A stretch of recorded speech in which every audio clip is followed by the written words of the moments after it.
युद्ध किसी व्यक्ति से नहीं गणेश, मानसिकता से होता है। युद्ध में संघर्ष अच्छाई या बुराई का नहीं होता, सभी में अच्छाई है और बुराई भी है पुत्र। युद्ध तो विचारधाराओं का होता है। व्यक्ति अपने पराक्रम पर, अपनी क्षमता पर विश्वास कर युद्ध करता है, और जब उस विश्वास को क्षति पहुंचती तो सब कुछ निरर्थक प्रतीत होने लगता है। किंतु आपसे पराजित होकर भी लोहितांग क्यों नहीं समझ रहा? उसे अपनी स्वतंत्र इच्छा का उपयोग कर उचित मार्ग पर चलने का प्रयास करना चाहिए।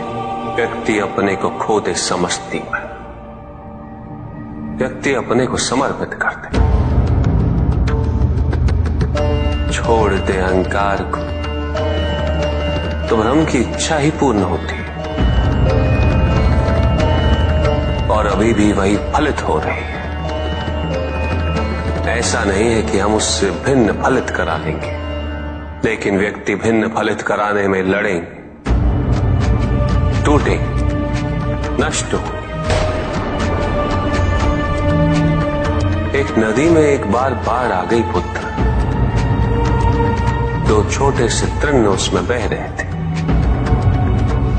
और उसमें से एक नदी में तिरछा पड़ गया, और वो बाढ़ को रोकने का प्रयास कर रहा था। वो अत्यंत ऊंचे स्वर में कह रहा था कि नदी को आगे नहीं बढ़ने देगा। यद्यपि नदी तो बस बढ़ती ही जा रही थी। वो फिर ऊंचे स्वर में यही कह रहा था कि मैं इसे अवश्य रोकूंगा, यद्यपि रोक नहीं पा रहा था। नदी को तो उसके संघर्ष का कुछ भी पता नहीं चल रहा था, किंतु नदी को उसके होने या ना होने से क्या अंतर। उस कण के लिए तो यह अत्यंत महत्वपूर्ण था। उसका जीवन तो संकट में था। वो तो बस बहे जा रहा था। वो जहां भी पहुंचता, किंतु उससे पहुंचना तो संघर्ष करके ही था। किंतु ये बीच का क्षण, ये बीच का काल दुख, पीड़ा, द्वंद्वता का काल है। वहीं दूसरी ओर जो दूसरा तृण था, उसने अपने को समर्पित कर दिया।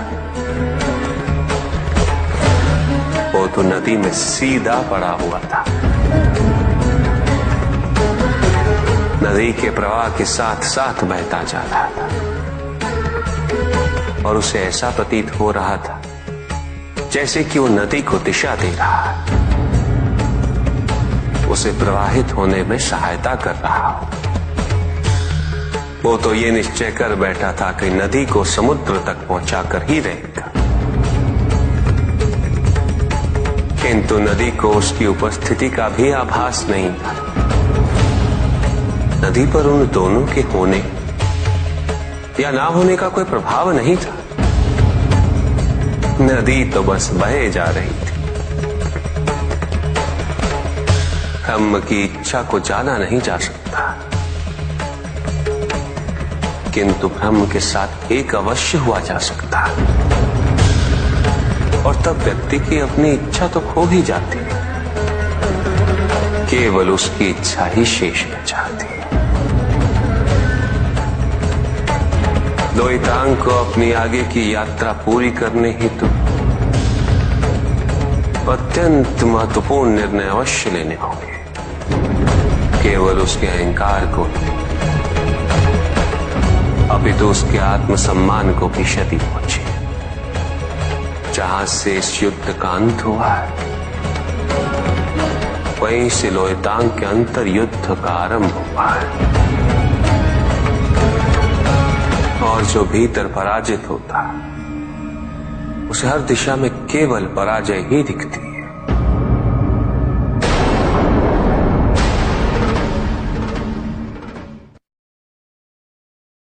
पूजा व तपस्या की सफलता इससे नहीं आंकी जाती पुत्र कि वरदान प्राप्त हुआ या नहीं। सफलता का मापदंड ये होता कि तपस्या करने वाले को किस सत्य की अनुभूति हुई और उसे क्या आत्मज्ञान प्राप्त हुआ है। प्रत्येक वरदान के पीछे एक अत्यंत महत्वपूर्ण कारण भी होना चाहिए और वरदान देने वाले के लिए उस कारण और उस मंशा को समझना अति आवश्यक होता। बालपन में संतान के माता पिता ही उसका संसार होते हैं, किंतु जब संतान बड़ी हो जाती है तो उसका अपना एक संसार बसने लगता है। माता पिता दोनों पीछे रह जाते हैं एक दूसरे के साथ।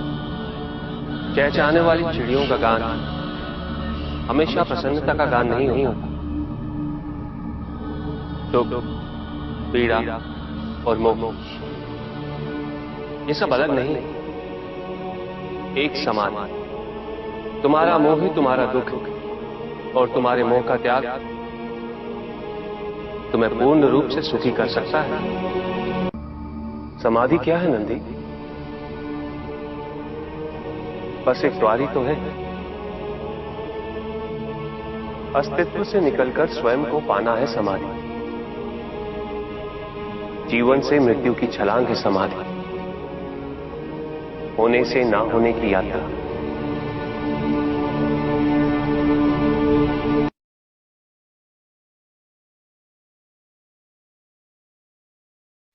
असुरक्षा, ईर्ष्या, द्वेष और निंदा और षड्यंत्र जैसे पाप भय से ही उत्पन्न होते हैं और प्रत्येक पाप का प्रायश्चित केवल दुख और कष्ट उठाने से ही संभव होता है।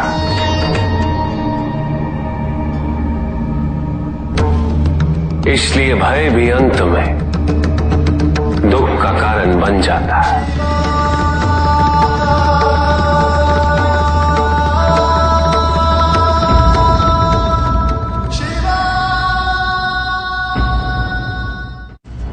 पूजा वो विधि है जिसके द्वारा हम अपनी ऊर्जा को एकत्रित कर ब्रह्मांड की महाऊर्जा से जोड़ते हैं। ब्रह्मांड की महाऊर्जा से जुटने के पश्चात ही एकाग्रता आती है। एकाग्रता हमारे लिए ज्ञान के द्वार खोलती। ज्ञान हमें शरीर और भौतिक संसार की निरर्थकता समझाती, हमें व्यष्टि से समष्टि की ओर ले जाता। हमारा मन स्वार्थ, क्रोध, काम और अन्य कामनाओं से उठकर हमें वास्तविकता के समीप ले जाता है, जहां इस समस्त संसार का सत्य निहित है। अपने अंतर से मुक्त होकर हम जितना बाहर देखेंगे उतना ही भटकेंगे और भटकने का अर्थ है पाप की ओर अग्रसर होना।